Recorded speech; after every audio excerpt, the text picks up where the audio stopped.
The strong Australian dollar is playing havoc with the federal government's finances. It's wiped $10 billion from the Treasury's books. But the government says it can still return the budget to surplus in the next 2 years as promised. That's down to faster economic growth and a lower jobless rate. Stephanie Kennedy reports from Canberra.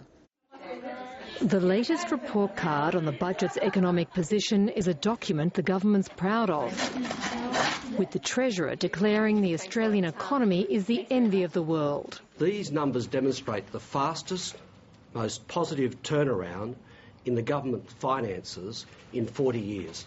The deficit for this year will rise to $41.5 billion, but the government's on track to produce a surplus of $3.1 billion in the 2012-13 financial year, slightly smaller than the election forecast. We are in very good nick, and that's despite the fragilities in the global economy and, of course, the high Australian dollar. That high Australian dollar has hit government receipts hard, wiping $10 billion over the next 4 years from the budget's bottom line. But on the upside, the government's coffers will receive a boost from falling welfare payments, with unemployment tipped to fall to 4.5% next year, while the economy will grow at 3.75%. The government's new spending includes $800 million for the regional infrastructure program pledged to the independents.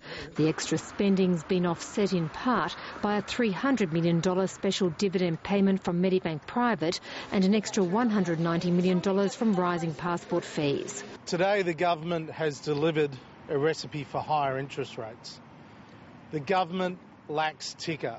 It lacks courage. Lacks the courage to slash spending. The fact that the government is still spending money as if we were in recession, even though the economy is now growing quite strongly, shows that they just don't know how to manage money. And there's criticism the government hasn't tackled the bigger picture. There's no evidence at all of the government taking decisions designed to address the structural budget deficit. Balancing the budget books with a fluctuating dollar is a real challenge for the government.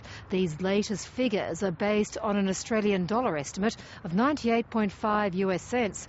The dollar's currently trading around 2.5 US cents higher, cutting even further into revenue. Stephanie Kennedy, ABC News, Canberra.